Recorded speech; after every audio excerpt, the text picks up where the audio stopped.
listening to The Starting Zone, a podcast about World of Warcraft and the people who play it. And now, here are your hosts.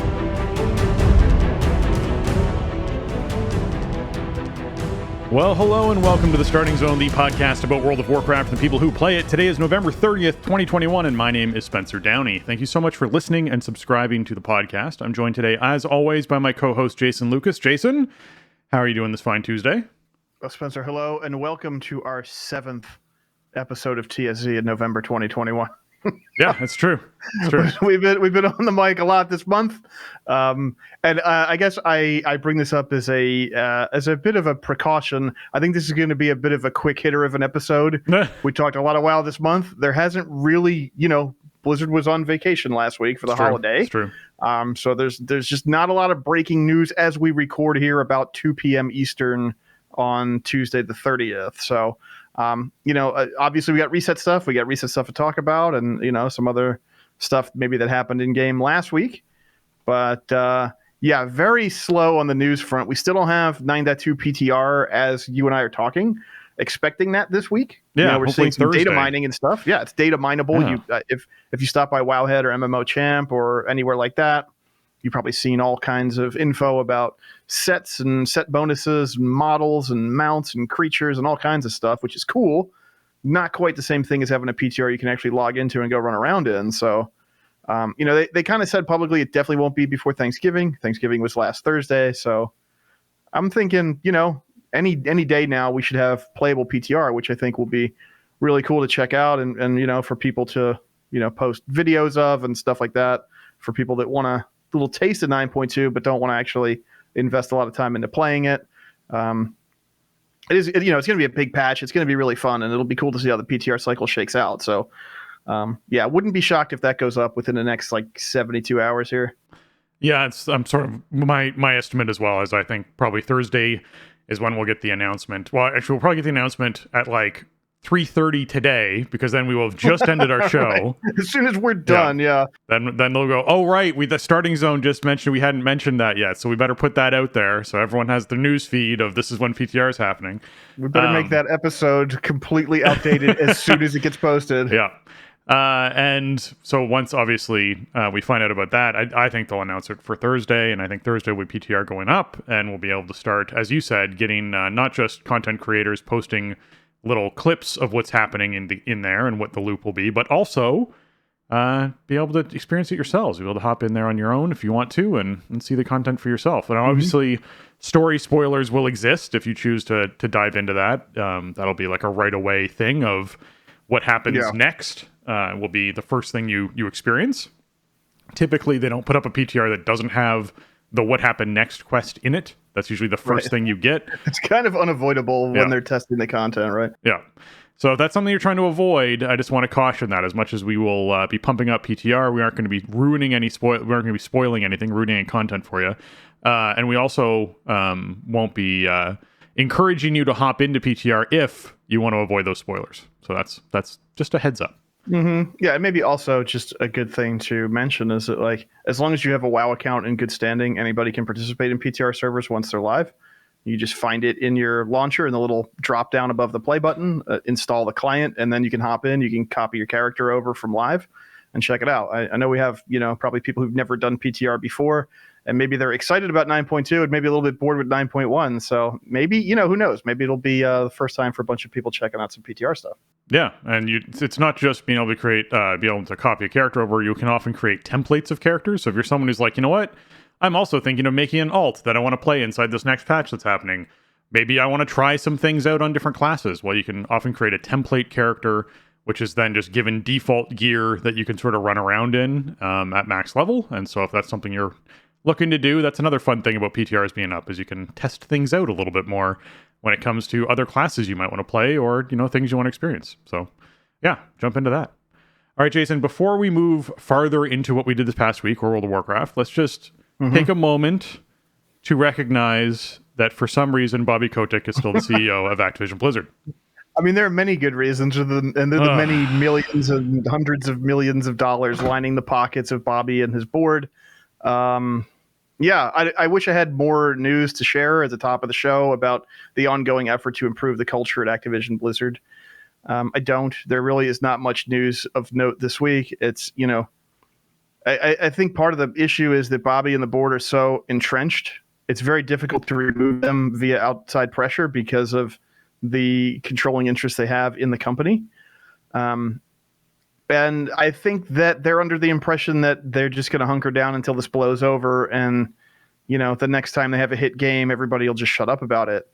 And I don't think that's going to happen. Like, I don't see it. I feel like the audience for especially Blizzard games, I feel like it's a bit less pronounced with like the Call of Duty audience, the Candy Crush audience. I mean, I have seen outrage and calls for change from all corners of the gaming industry, and including players of many different types of games. But I feel like the Blizzard audience has such a connection to the games and the community around them, and in many cases the people that make them, that this isn't it's not faceless in the way that some other video game publishers and developers are. You know what I mean?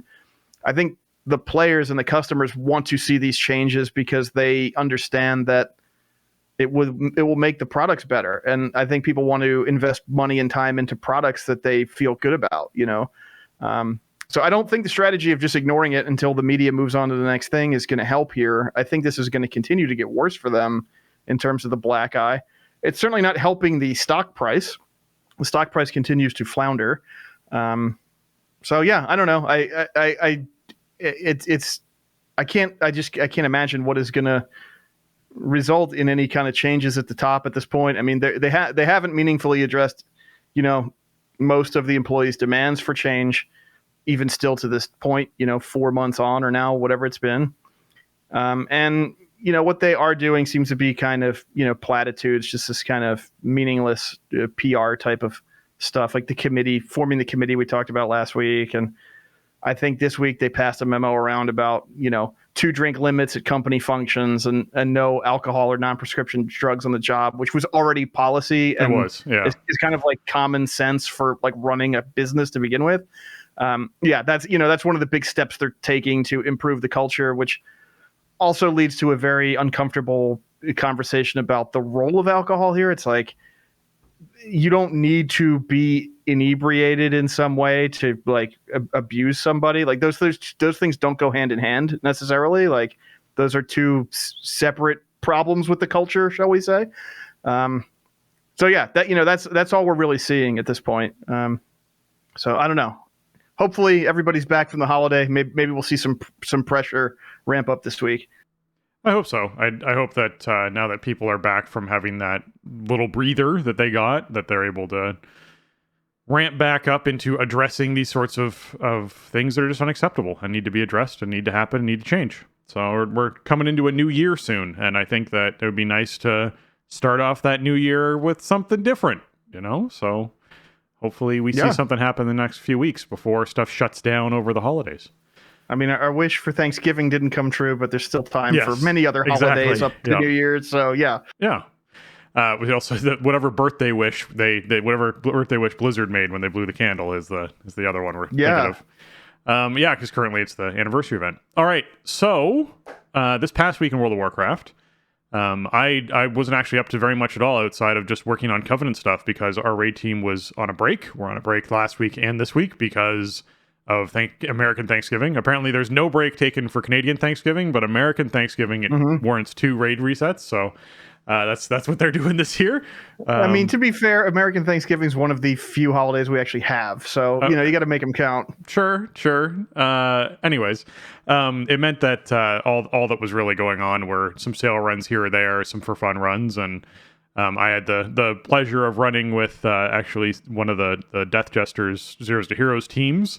To have a good time goofing around with them. So I always appreciate having some friends on the Alliance side I can hop into raid with when I'm looking for something like that. So yeah, we had a good time bouncing around inside raid. But outside of that, I've just sort of been doing my plan of slowly grinding Bastion out as far as Renown goes.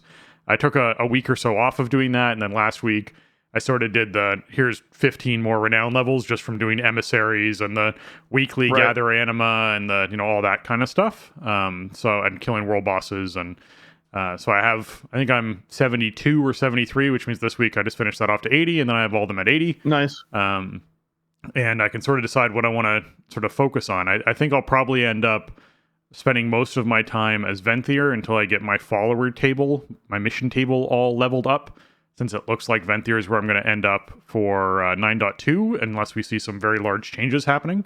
So I want to have that mission table. I literally, the week that I finished all of my followers to max level on Night Fae was when I was switching to Venthyr. So it's done and sitting there. Oh man, talk about moving the goalposts. Exactly.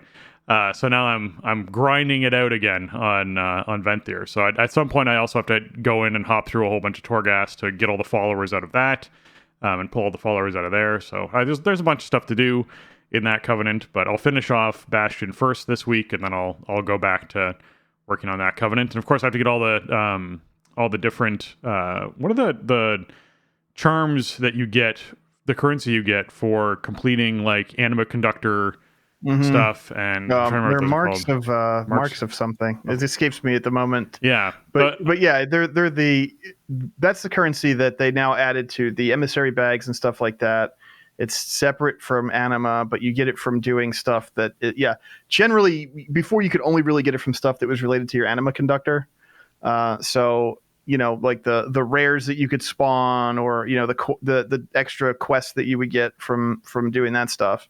So I need like 2,000 of those to buy all of the customizations that I want to get from Venthyr, and all the mounts and pets and stuff. So there's a huge grind involved in just gaining those.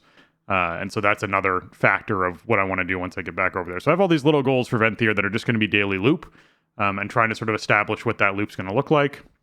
It might not be a daily loop. It might be an every 3-day loop. I might save up all my emissaries and then go and do a big route.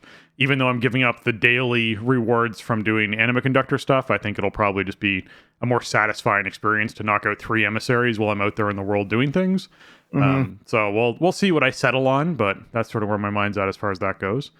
And then, outside of that, just not a ton of WoW stuff going on. So hopefully this week we have, I know there's some sale run stuff set up that I'll be trying to hop in on, and we'll be doing that with the raid team.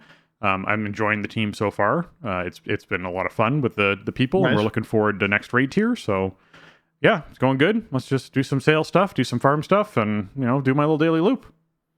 How about you? Nice. Well, we had a bit of a light week. I just canceled any scheduled stuff on Wednesday, which is Thanksgiving Eve. People tend to be traveling, or they have family who have traveled or are traveling to their place or whatever. Just I didn't want to pressure people to show up that night, so we canceled it well in advance. But we ended up raiding about 3 hours, like Tuesday, and then we did it an hour on Sunday, just to do the reclear, which went fine. We brought a couple tunes along so people could get different shots at loot, and I saw a couple AOTCs go out when Sylvanas went down. I don't think it was players that hadn't done it before, but it was still, it was the first time for the tunes. Yeah, including somebody's hunter, so it's kind of important to get that going, Yeah.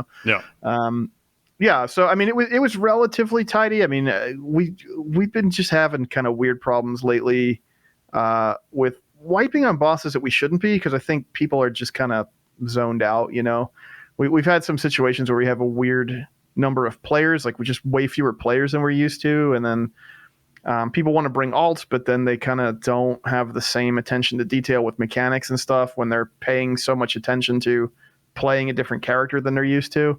So really, I feel like this is a place that should be down to a one night, or maybe like one night and a one shot of Sylvanas or something, just because of the sheer size of it, and for 2 hours. But whatever. I mean, we still have a pretty strong group. We actually had 20 people show up on Sunday, which I couldn't believe. I told everybody, if you want to find mythic pugs or whatever during the week, we're not gonna have 20 people on Sunday. And then we did, and people were saved, so we couldn't do mythic anyway.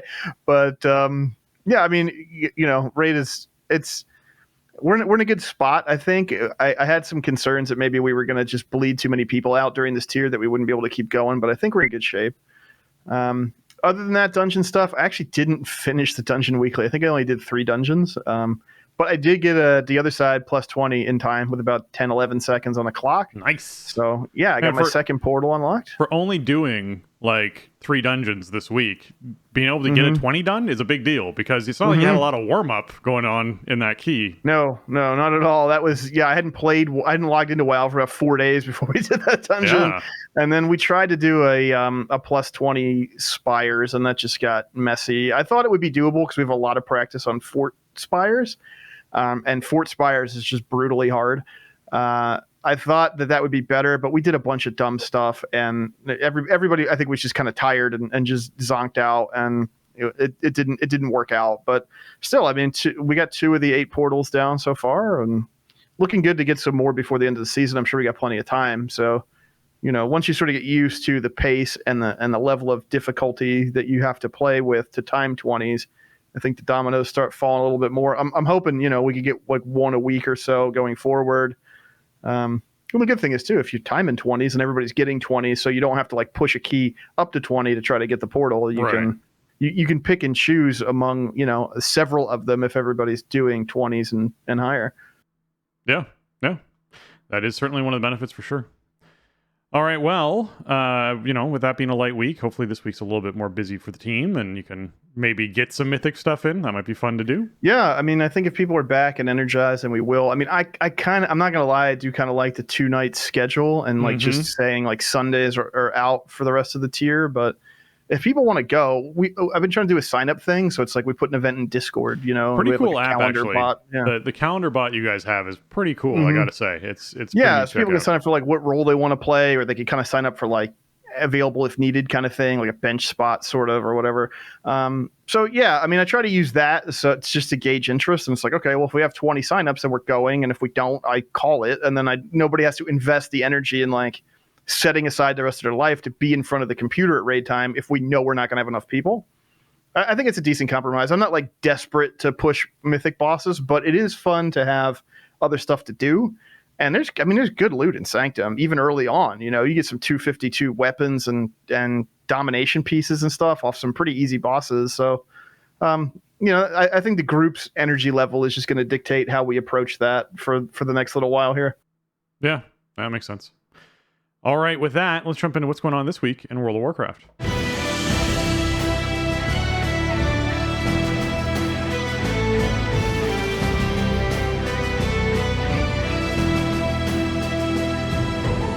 All right, this week, in all of the excitement that it brings, it's the Pet Battle bonus event. It means the sign of the critter buffs up, where Pet Battle experience is increased by 200%.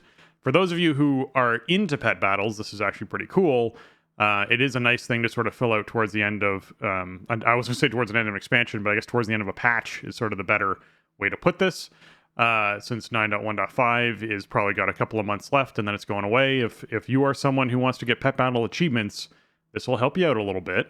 There is a quest that you can pick up in Ouroboros to win 5 PvP Pet Battles, which rewards an Ultimate Pet Battle Training Stone, which instantly levels any pet to level 25. You can also buy these training stones by just spending some Pet Battle Charms. Currently, I'm saving all of my Pet Battle Charms because I want the 10,000 Pet Battle Charm golden worm that you can buy. You gotta open up some bank space to put your charms in. Yeah, because they don't stack up that high. I know. But yeah, I think I'm up to about 3,000 or 4,000 at the moment. So I'm still a ways away, but the only way I've been earning the charms currently is through just doing the mission table, which is why it's taking me a long time. If I was going out and doing the actual Pet Battle quests on a regular basis, you can get a fair amount from doing that. As well as obviously PvP Pet Battling can help you out a little bit as well. So there's other methods I could go through to speed up that process. But for me, it's an expansion long goal. And since we probably have like, 8 months or so, 10 months or so left at least of this expansion. At least. Yeah. I'm pretty good just doing the pace that I'm doing. I'll get there. It just takes some time. I'll get there eventually. Yeah, and if not, it's always going to be there, unless they do a giant reset on the currency. But I don't feel like we're in line for one. We had one somewhat recently, so... now, I guess a caveat here, I forgot to check, and the servers weren't up when I was prepping the show. We had very long maintenance today, even though there's no player-facing changes that I'm aware of.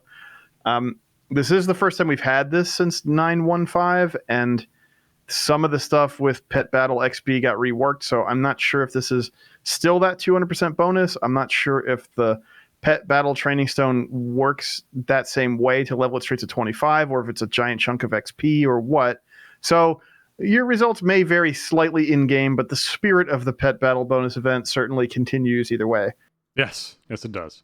All right, weekly world bosses for the week are Valinor, the Light of Eons, the big Colossus up in Bastion, which drops your 207 eye-level loot of plate, helm, and feet, mail, waist, leather wrist, cloth hands, and a crit haste back, as well as your 200 eye-level Covenant ability conduits, if those are things you're trying to pick up. Or if it's a new character and you want to just get the 200s right away, be sure you complete the quest to unlock your Soulbind, which then gives you the 147 eye-level ones. You learn those, and then you go out and you kill the world boss and try and get the 200 eye-level ones, which will help you start getting towards caught up on your Covenant ability conduits. Jason, which memories does Valinor drop for us? So Valinor obviously is in Bastion, which is the super good guy place. So it drops the super good guy class. Legendaries, of course. You have Final Verdict for Paladins, Wind Speakers, Lava Resurgence for Shaman, and Archbishop Benedictus for Priests, which is the self-res thing after the spirit form, which priests love so much. Just keep in mind, it still counts as you dying in Mythic Plus. I have a Holy Priest buddy that heals Mythic Pluses with us sometimes, and, she dies and she tries to act like she didn't die, and we don't get penalized for it. But no, it's still a death. It still comes off your timer. So just keep that in mind. Don't get crazy with the Benedictus. That's fair. You got to keep at least maybe make a week or to track that timer or something. Yeah, it's like we see what you're doing back there. We see that angel. No. Well, I mean, if you run out of mana, it's a great way to get your mana back. Use infinite mana for a period of time. That's true. I mean, you do it strategically, right? Like a tyrannical boss where there's a soak mechanic that you can't really handle. Yeah. I mean, yes. Standing in trash poop and zoning out, not so much. Oh, fair enough. All right, Morgeth, the Tormentor of the Damned, is the big moss warring up in Desmond. It's the other world boss for the week. Remember, each of these world bosses will reward you with 500 anima for knocking them out. So if you're trying to finish your 1,000 anima weekly quest, just killing the world bosses. Easy way to get that done really fast. Morgeth also drops the 200 eye-level adaptive armor fragment and condensed animosphere conduits. If those are something you're looking for, you can also get them from just doing daily quests. Sometimes they're the spawns that you can get in Korthia. So if you're trying to get those done, you can also just check Korthia daily quest to see if they pop up there. Also drops the Shard of Rev, that Leech Blood Shard, also drops off this boss. And then some 233 eye-level gear. Your cloth wrists and legs, your leather hands and waist, your mail hands and feet, your plate, waist, and legs, and your mastery trinket with a main stat proc, which I actually got last week. That dropped for my main, the 233 mastery trinket with main stat proc. Nice. So I have that thrown in my bank. It's not a bad trinket. It's not terrible if you like mastery. I mean, it's it'll get you through. Might get you over some kind of threshold or something. Or might be a nice placeholder until you can pick up something you're really gunning for. I have such a hard time. We've seen a lot worse trinkets on world bosses. It's no Arcano Crystal, but it's still pretty nice. Yeah.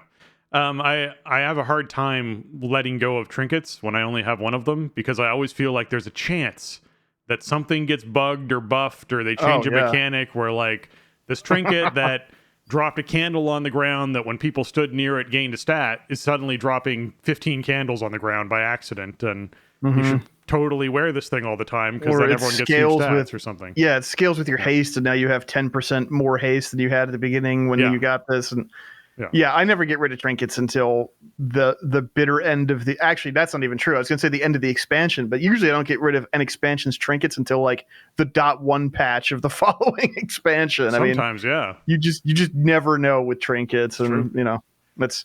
I don't need the bank space that bad. Well, we have the void storage for a reason. For those of you who've can do void storage. Yeah, void storage is a thing. It exists. I do actually have quite a bit of stuff inside void storage that are just items that are, something that I remember and I like or whatever it is, and something attached to it. Or in this case, a cool proc or some cool visual or something. Yeah, exactly. Those things for sure. Or the other thing is situations like that, Jason, where I feel like there's hey, you know what? This thing could be good at some point in the future, but there's going to be a whole bunch of loot coming in. So the end of an expansion, beginning of a new expansion, I have some gear that I'm not sure what to do with yet. I don't know if it's going to still pan out or be broken in some way. I throw it into void storage, so I have lots of empty bag space so that I can actually get all the new stuff that's coming in, and then I suss it all out later, which is something I actually did last week. I actually went through my bank and actually cleared out a whole bunch of gear, threw some stuff into void storage, and vendored a lot of other things. I found some duplicates because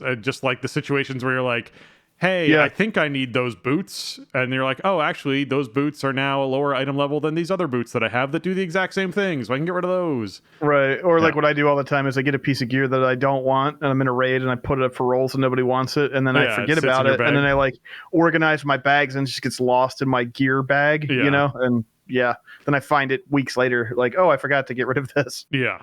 So same thing. Just sort of clearing out the bag space. I always enjoy doing that. It's very satisfying. It often takes me like an hour and a half of just sitting down and being like, okay, I'm going to auction house this stuff. I'm going to vendor this stuff. I'm going to clear this stuff out. I'm going to move this stuff over here. I'm going to send that to Right. an alt. I'm going to do it. Like, it's just, it Well, often takes some time. You're exerting a level of control that is so rare in life. You know, you have so much control over this environment, and that feels good. It does. This week, we have Torghast with the Chorus of the Dead Souls event going on. So if you're wanting to jump in on that, you can. In Skoldus Hall and Mort Rogar are the two wings that are up. Chorus of Dead Souls, kind of a cool event. Jason, you want to describe that one a little bit?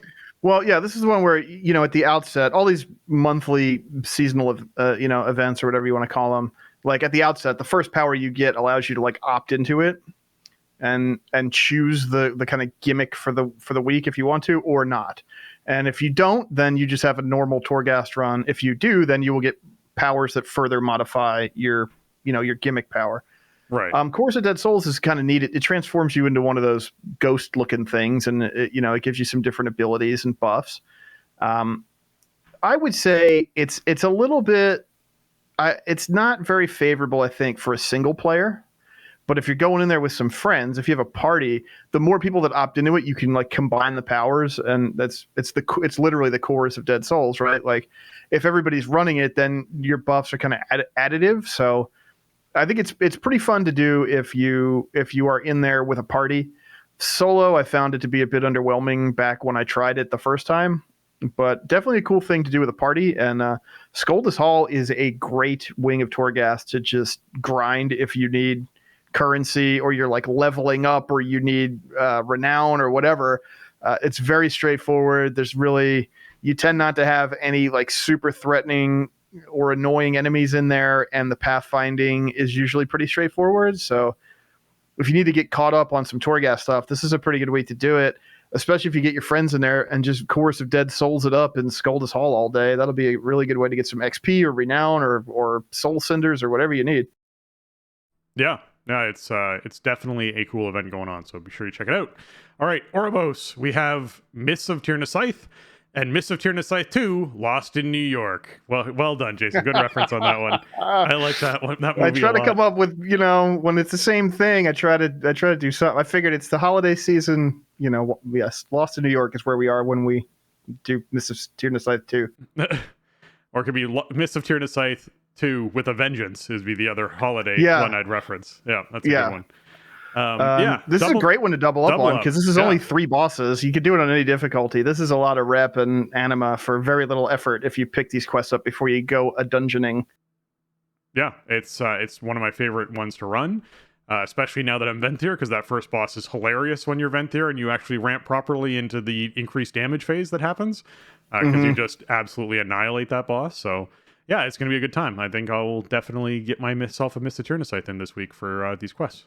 All right, PvP quests are rated BGs and epic BGs. So if you like large BGs or organized BGs, you can certainly hop in and enjoy some of that. I don't know if the anniversary event, Alterac Valley, would have counted inside of epic BGs or not. But you can test it out and find out. You can do the quests and then see if epic BGs gets counted by doing the time walking version of Alterac Valley and see if that counts for you. Right, it's technically a BG, right? It is a BG. So, and it is epic. Yep. I guess the question is, because sometimes brawls that are BGs count for BG stuff, and sometimes they don't. This is not a brawl. It's a like time walked BG. So yeah, I don't know for sure. Worth a shot though. I mean, it might be a little bit of a little bit of variety for your epic BG pool. I know not everybody is a fan of the epic BGs. Yeah, no. Pause a second here. Make sure we're on US East. You just went garbled for a second there, but we're good. Yeah. All right. Back in my notes. As far as Mythic Plus goes, we have Fortified, Sanguine, and Necrotic this week. Non-boss enemies have 20% more health and inflict 30% increased damage. When slain, non-boss enemies leave behind a lingering pool of Ichor that heals their allies and damages players. And all enemies' attacks apply a stacking blight that inflicts damage over time and reduces healing received. This is an ugly week in general. We have trash that lives longer and hits harder, that leaves behind pools on the ground, and puts a stacking debuff on your tank and anything else that they're meleeing. This means that not only are you losing space with Sanguine pools, you're losing space that you might use to kite mobs around to drop your necrotic stacks.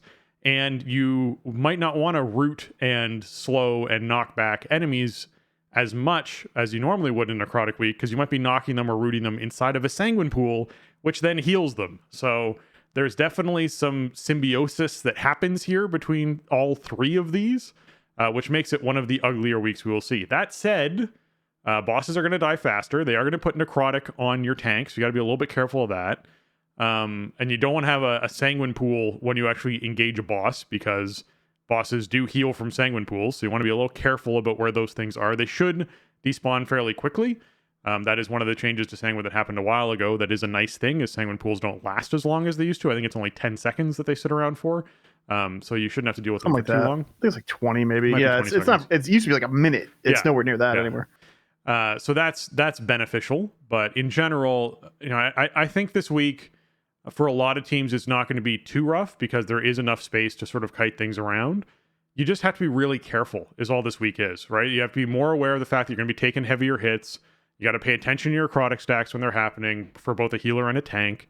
They both have to be aware of it. You want to save your healing damage reduction abilities, your iron barks and any sort of bubbles and shields. You want to use those on your tank when they actually have a fair amount of necrotic stacks to just reduce the incoming damage, since your healing just isn't being as effective at that point. Same thing for tanks. You want to use those damage reductions later when you have more stacks so that you're able to not get spiked down as fast when it comes to some of these hits.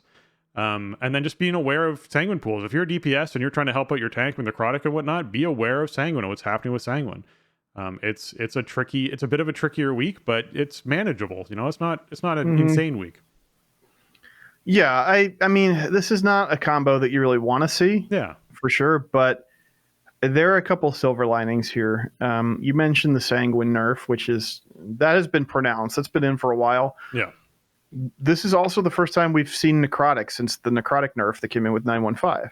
Necrotic, I believe, now only lasts like 6 seconds, down from 9 seconds, which is a massive nerf to the duration on that ability. It's going to make it so much easier to kite and have it drop off.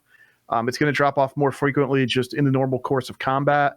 A boss is in a channeling animation or something, and your stacks are going to easily fall off every single time.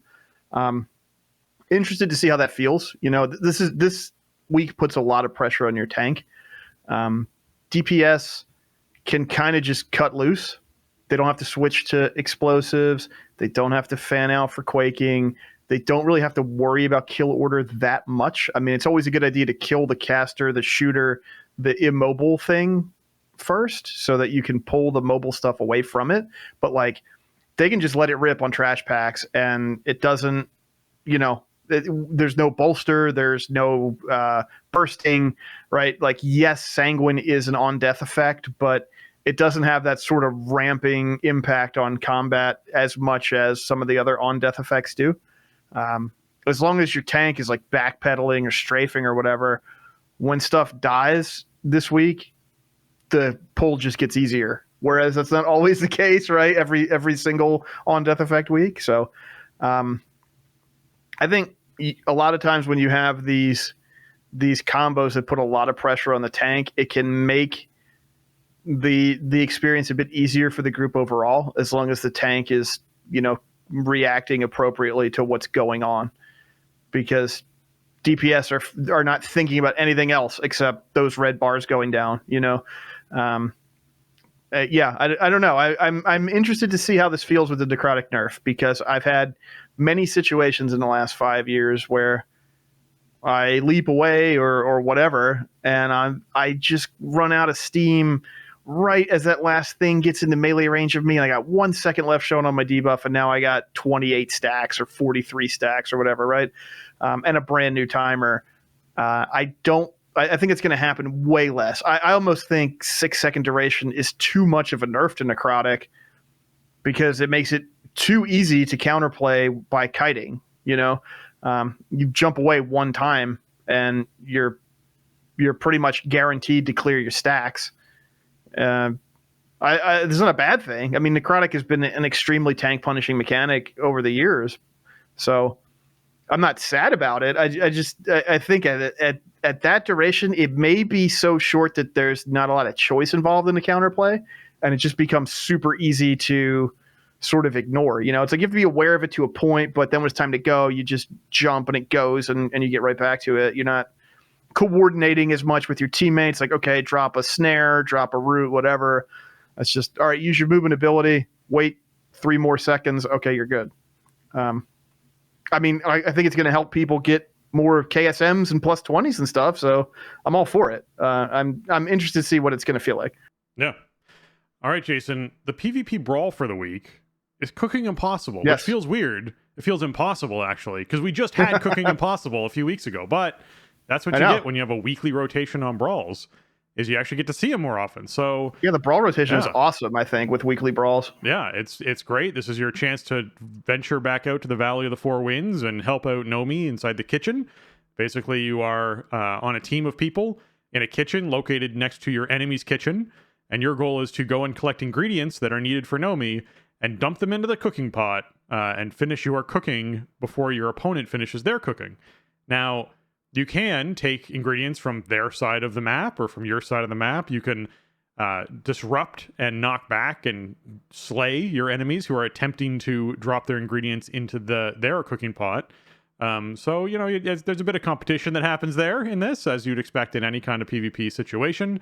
Overall, pretty cool brawl. I like any brawl where you have multiple roles that can be filled, in the sense of you can be the disruptor, you can be the sort of like assassin, or you can be the, hunter-gatherer. You can sort of choose which one you want to take as far as which role is, and they're all helpful and useful as long as you have the right balance of them, and I think that's great. So find the role you want to do and enjoy the brawl.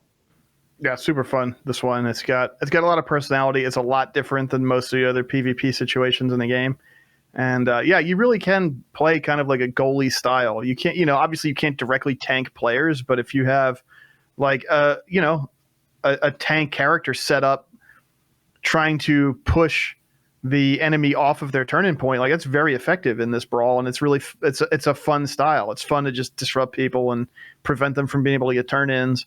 And yeah, it's got so much personality. If anybody played during Legion, I mean, Nomi was such a meme, right? Like, Nomi was the NPC in Legion Dalaran where you got the ranked up cooking recipes, and it was an extremely low chance to like rank up your recipes when you were giving ingredients to Nomi. And most of the time he just give you burned ingredients back, and that turned into a whole thing. Nomi, if you played during that time, like, Nomi's sort of a legendary character for all the wrong reasons, right? And they brought him back in this brawl situation, which is like very appropriate to his character. You're back in Pandaria, and it's cooking themed and all that. So I dig everything about it. It does have, some of the brawls we see are sort of just, it's this battleground that with this one small twist. This is a completely different thing. This could be its own BG, really. I feel like, and I wouldn't be too upset about that.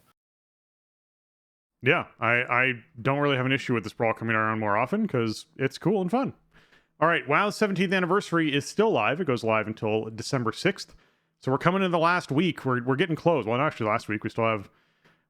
Actually, no, it is. It's now officially the last week. Well, we have the rest of this week, Holy and then man. it's gonna. I think it expires. I don't have the time in front of me. It expires at some point on Monday the 6th. I'm not sure if that's at reset, if it's at 1 or 2 p.m. Eastern. Like, sometimes they do that 10 or 11 o'clock event roll. I'm not sure if it runs through the end of the day on the 26th. I don't have it in front of me. Yeah, that's fine. But yes, you can certainly enjoy the 17% increased experience and reputation gain from the token you get out of your mailbox, as well as the 200 Time Warp badges. If you have not logged in yet, be sure you do. Log it. If you still have an active sub, or if you wanted to sub for a month, the anniversary event's a great thing not to miss. You get that increased reputation experience gain right now in the game, if that's something you want. You also have access to Korak's Revenge in Alterac Valley, which gets you the Stormpike Battle Ram or the Frostwolf Snarler, depending on which faction you're doing. When you earn one, you get the other, so that's something to keep in mind. And there's a toy as well inside Alterac Valley you can buy right at the front of the cave the moment the valley's sort of getting ready to set up, inside that setup period. There's the Doomwalker you can kill just outside of the Caverns of Time cave, which guarantees a drop of an Illidari Doomhawk mount, as well as the Doomhawk trophy stand toy that you can get. And then there's also some transmog that can drop with a Kama's Edge, which are 226 one-handed agility weapons. It's nice transmog too. And then you get 200 Time Warp badges as well. Like, if you think about how much you pay to buy a mount on the mount store inside WoW, it's less than a monthly sub, which gets you a mount if you log in right now. So I would just put that out there as like a consideration. If that's something you're wanting that's, could tempt you back in for a month. It's a cool thing to do, is hop in, get that Illidari Doomhawk mount, and fool around with all the different anniversary events that are going on. Yeah, if you're subbed and you haven't actually done the anniversary event stuff yet, which I totally understand. I've been certainly in that type of boat myself, where it's like, well, I'm logging in for maintenance kind of stuff, and I'm doing, weekly raid stuff with the team, but other stuff I just can't bring myself to go do it. This one, yeah, the time is counting down on this, and you'll be glad you did. It's very low effort to go kill Doomwalker. You can port straight out there from your capital city, and you get a mount and a toy just for killing him. Yep. What more could you possibly ask for? If you haven't done it, make sure you do it before Monday. Just, you get the rest of this week. Just make sure you come in there in plenty of time. Yeah. We also have Darkmoon Fair starting up on the 5th, so this coming Sunday, and it's going to run until the 11th, which is the following Saturday. And so we don't know, again, because typically it doesn't stack, but you might be able to get 27% increased experience and reputation gains if you combine the anniversary for that special Sunday Monday with that buff and the Darkmoon Fair buff. So be sure worth a shot. We don't know if it's going to work, and a lot of times it doesn't, but there is like a little bit more than a day of overlap there with DMF and the anniversary, so that's 2 lockouts. Give it a shot. The anniversary event is like that weird kind of passive, it's like there's no duration on it or anything. Yep. So maybe it works. That would be a fair bit of extra rep and XP for sure. Yeah. And then you also have obviously the racing events that happen there. There's the pet battle stuff that happens there. There's we're going to have a dance studio coming in 9.2. That's certainly something I want to test on the PTR if they actually do that. So Darkmoon Fair is getting that as well soon. It's not out obviously on the 5th, but that's something to look forward to. They have the arcade. Go to the arcade and play yourself some Minesweeper and some other fun arcade games that are there. I certainly enjoy doing those. So yeah, if you're looking for something to do, Darkmoon Fair is always a fun place to visit. And then Jason, there's a very particular event that a lot of people were very excited for and then forgot was even happening coming out next week. And what could that possibly be? Yeah. Why, it is the debut of Legion Time Walking. Yes, that's coming up next week. It starts weekly reset in your region. So for NA, that'll be the 7th of December. It's going to run next week and the week after. Mage Tower will be in if you want to get the new armor recolors. You want to get that Fell Werebear skin.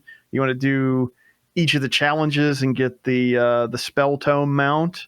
And also Legion Mythic Plus Keystone Time Walking will be in for 2 weeks in a row. So this is cool. I think it's one of the neater additions to 915, and it's weird that it has taken a bit here for it to cycle all the way around. But Legion was my favorite time in the history of the game. I played at least some of every expansion, every era of the game ever, and Legion was really special. I think it did a lot of things really well, and the dungeon content was no exception. The introduction of Mythic Plus was no exception to that idea. So I'm looking forward to it. I think the problem for me is with the amount of playtime that I'm doing, we're kind of laser focused on trying to push keystones and trying to get those teleports unlocked and try to get the 20s, which sort of precludes you from doing, the time walking ones. Who knows? Maybe it'll be like a weekend thing. Hey, let's get together on some off time and mess around with these. It might be fun.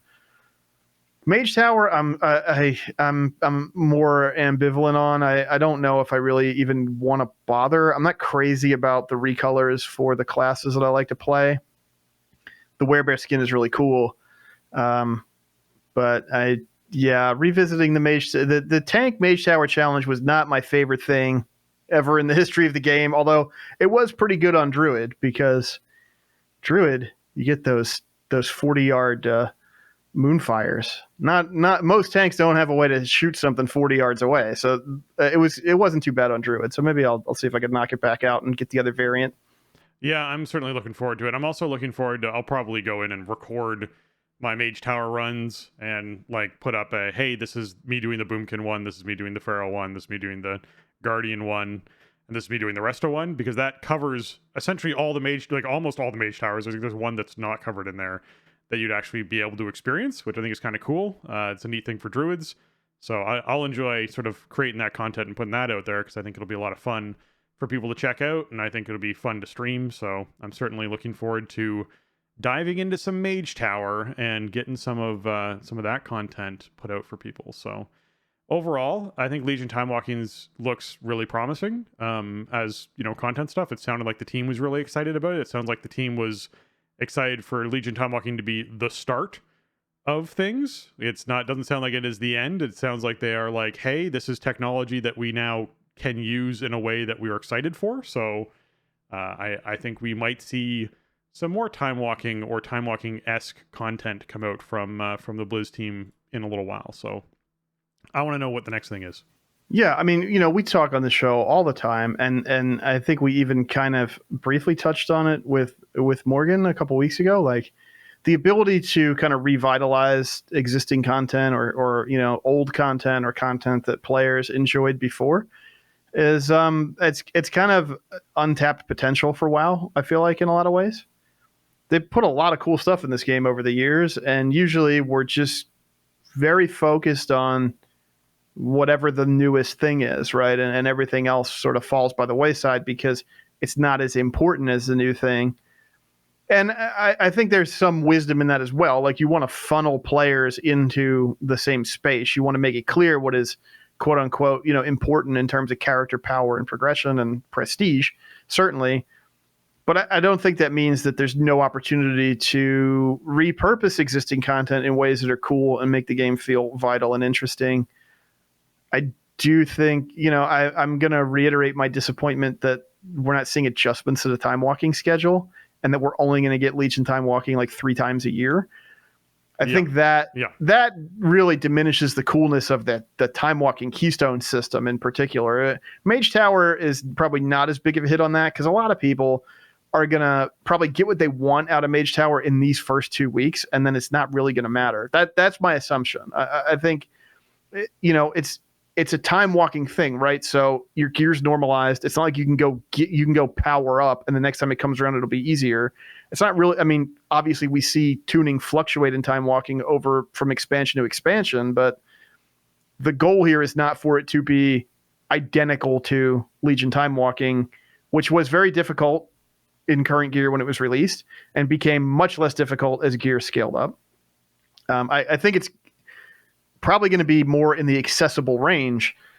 And really, Mage Tower, in my opinion, Mage Tower is not like repeatable content, and certainly not on the level of a Keystone Dungeon, right? Right. When I was done with the Mage Towers I mostly felt relief. Like once the curve of like failing your way up and getting a little bit farther each time, and then you get it and you get the cool reward, like that felt great about Mage Tower. And after that, it was just like, I don't ever want to see this again.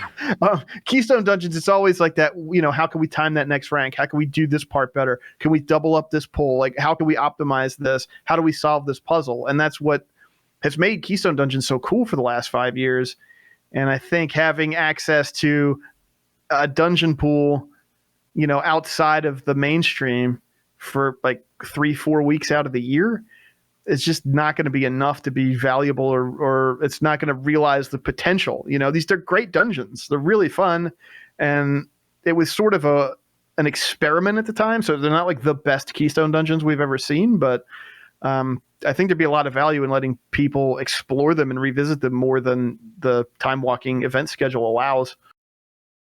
Yeah, I agree that they have to be more accessible because people are going to want to complete them in that week, right? Like they're just going to. It's just the fact of of the way things go.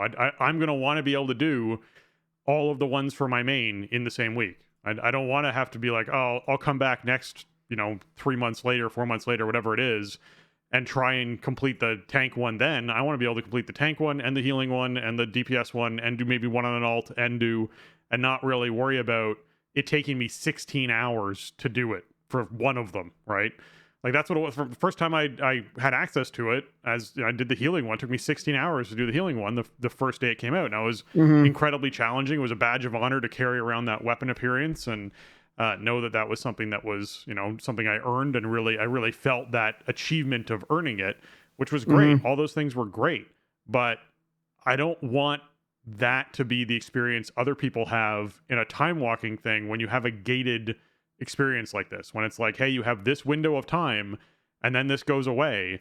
I don't want other people to be like, you know what, I was able to put 8 hours in and I didn't get it and I'm so frustrated. Like that, if you put the time in, you should be able to do it, and it shouldn't be something that takes you longer than a couple hours to do. Like it just, Yeah, I mean, I remember when Mage Tower originally came out, in the like Prot Warrior scene, it was pretty much only Tauren who could do it at first because they had War Stomp. So they had an extra, AoE CC, which was super useful in there.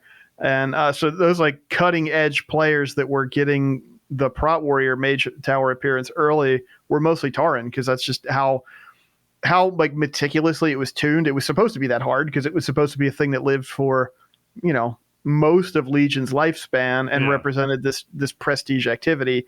This occupies a different space. So what I'm really hoping is that next week people will queue in and, meet some resistance, have to figure out the puzzle, and then overcome it and get their armor recolor.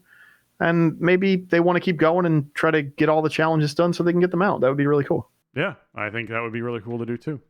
I am all for it being accessible and it being something people can earn, because similar to what they did with Doomwalker mount with this anniversary event we have going on right now, it was going to be hey, you have a chance to get the Illidari Dragonhawk mount, otherwise you might not get it. And you're like, wait, what?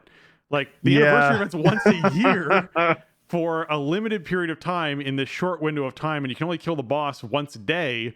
Like, oh my goodness, this is like restrictive. And I was very glad that the notion of celebrating an anniversary should be a celebration and not something that provokes anxiety, a chore about whether or not you're going to actually get this mount that you really want in that. I don't even really care about the mount, but I just wanted to check it off the list, and I was prepared to queue up my 37 level 50 plus alts or whatever it is I have, and just kill the boss 37 times a day if that's what it took. Right. Luckily I didn't have to do that. I mean, I think there's a difference between, a mount like let's say the Jaina mount, right, from BFA. That was super prestigious at the time, and then it became slightly less, and then the window closed, and now it's very difficult to get, right? Killing an anniversary world boss is a very low bar. Everybody can do it. If you have a level 52 and you can go out to Caverns of Time and kill Doomwalker and, participate in the battle, it scales to you at that point and you're eligible for the mount. That should be distributed freely, right? Whereas, going back and farming something that used to be prestigious, that I think different philosophies can apply there. I think it's cool to have stuff that it demonstrates like perseverance or skill, right? Just consistency. Like I did this activity a bunch. I got really good at it.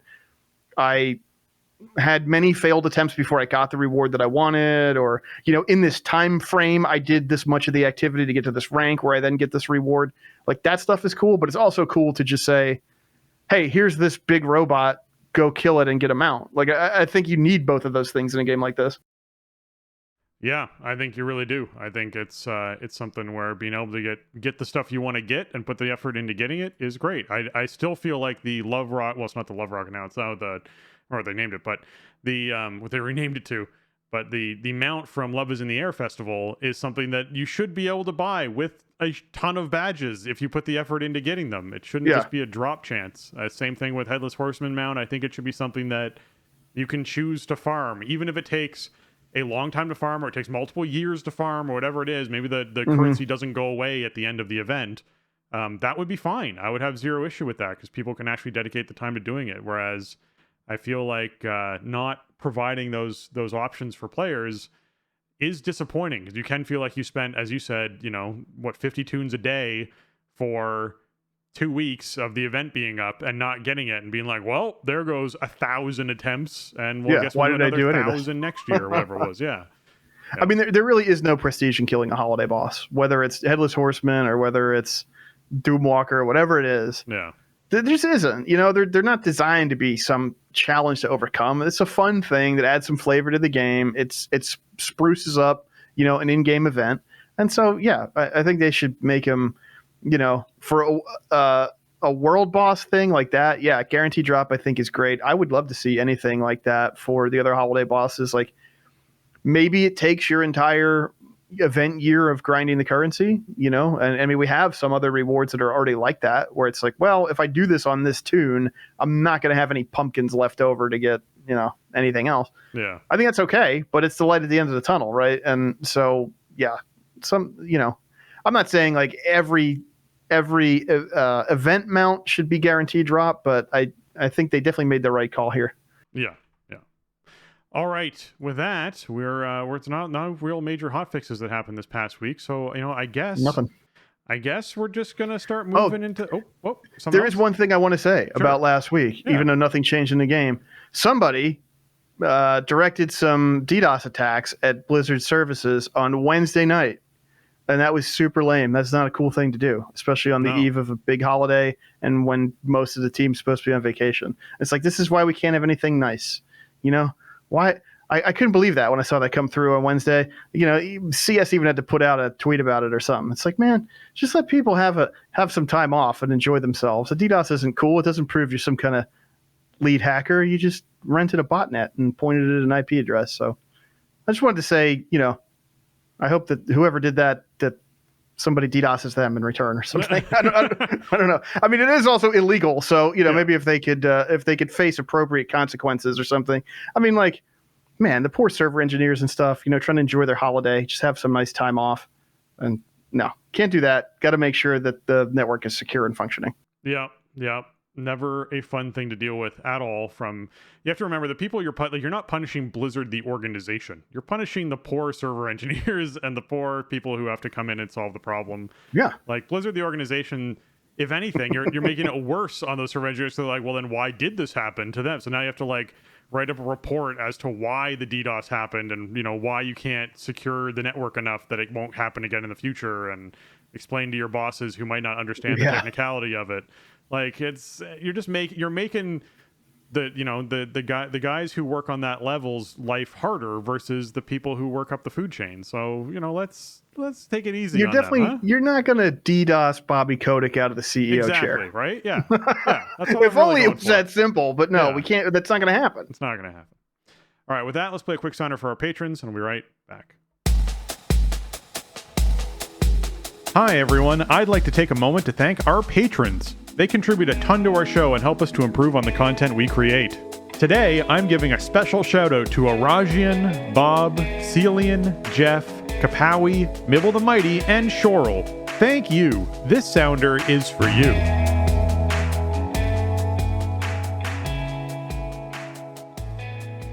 That's right. We have a Patreon over at patreon.com/thestartingzone. If you want to check out and support the show, we would always appreciate it. We appreciate all of our patrons. We have a newest patron this week who is Alexander AH. Thank you very much for jumping in and supporting the Patreon. It means a lot to us. They help us do all of the fun stuff we do on the show, all the technological improvements and the posting costs and the hosting costs and the bringing guests on and the traveling for getting interviews and all that stuff is supported by our patrons. So thank you so much. It also encourages Jason and I very much so to put in that extra bit of effort and do 7 episodes in a month, for example. It helps with the hosting costs when you're posting 7 episodes in a month. Yeah, absolutely. Thank you, patrons, so much for the support. It makes a big difference to us, and hopefully, you get the content that you expect around here as part of your contribution. And also, thanks everybody who participated in the November patron episode. That was a really fun chat. I think we hit on some really fun topics. It was a really good time. So thanks to Shorel for calling in. Thanks to everybody who wrote in responses and questions. And we'll do another one this month coming up. Yeah, we'll have to fit it in before all of the... Well, maybe during the holiday. Maybe do like the 27th, I don't know. man. I think before is probably the way to go. Yeah, might be. But patrons, sound off in the Discord. Let us know what you think for scheduling. Should we do it the weekend between the holidays, or should we do it before any of that stuff really starts, ramping up towards the new year? Yeah, the 18th, 19th is probably the ideal kind of window to do it in December, but if you guys are like, you know what? No, we want you guys, since it's a break time, do the 29th. We want a Wednesday record for patron stuff. That'd be crazy. We can look at trying to make something happen, It might not be impossible, yeah. Yep. So sound off, let us know, and we'll try and get as many on for a holiday episode as we can. If you folks have enjoyed this episode, consider, giving us that 5-star review over at iTunes and Apple Podcasts. Just head on over there and look up The Starting Zone. They really help out our show. They boost us up those charts. We're back up in that top 20 US podcasts. We'll be up in the top 10 soon, and where we should be, where we belong. It's our home. So that's for video games. But this one comes in. We got a review here from Canada. This is from Sindrine.01, entitled The Best WoW Podcast. Says, this is the podcast that got me hooked on podcasts. I've been listening to Spencer and Jason for just over a year now, and this review is long overdue. They have a consistent and easily digestible format that is very hard to find in other podcasts for this game. They speak clearly without talking over each other, and it matters. I don't want to miss a word of what they are saying, and it's all so very insightful and helpful. The range of player experience between Mythic raiding and Mythic keys is also awesome to hear, as I don't raid often, but I feel like I could jump in and not miss a beat. I wouldn't dare run a key before hearing their input on the weekly combinations first. They make my long commute bearable. My only complaint is not having enough to get me through the week. Thank you for continuing to be the WoW podcast standard. Job's done. Laugh out loud. Sindrine-01. Well, thank you very much. I'm glad that we are your standard, that you uphold other podcasts too. That's an honor. We appreciate that. There's a lot of good ones out there, so that's always good to hear.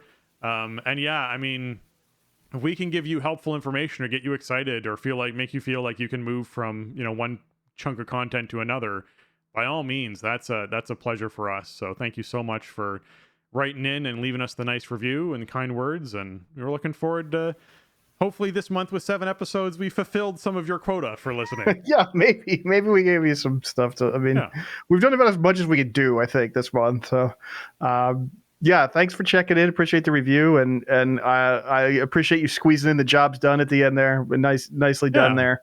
But yeah, glad we can keep you in the loop. That's what we want to do. We want to kind of relate our experiences to each other and to the audience, and maybe give you some ideas about some stuff you can check out in WoW that maybe you don't do. Maybe help you out if you're stuck on something, or anything like that. It's a very broad game. There's a lot of different things to do, and different things are going to appeal to every individual player. Indeed. All right, well, that's going to wrap up episode 491 of The Starting Zone. If you want to check out show notes for this episode or leave us a comment on the show, you can head on over to thestartingzone.com, the official website for The Starting Zone podcast. If you want to contact the show and leave us your feedback or ask a question, you can email us at thestartingzone@gmail.com or reach out to us on Twitter, or you can join our Discord by going to thestartingzone.com/discord and click on the link there. That'll take you over to our Discord channel, and you can join in on all the conversation our community's having. If you want to contact the show and leave us your feedback or ask a question, you can email us at thestartingzone@gmail.com or reach out to us on Twitter. I actually already said that. I just repeated that again, but that's fine. If you want to get your hands on some TSE gear, you can find that over at tpublic.com/stores/thestartingzone, where you can check out all the sweet designs on everything you can get, from shirts to mugs to stickers. And Jason, where can folks find you on the internet? Best place to find me, as always, is over on Twitter. You can find me over there at Shieldwald, always talking whatever I'm getting into in and around WoW and other stuff. So stop on by and say hi. And if you're trying to find me, you can find me on Twitter at Spencer_Downey, or over on Twitch at twitch.tv/SpencerHD. And with that, for Jason and myself, we want to say thanks for listening, and job's done.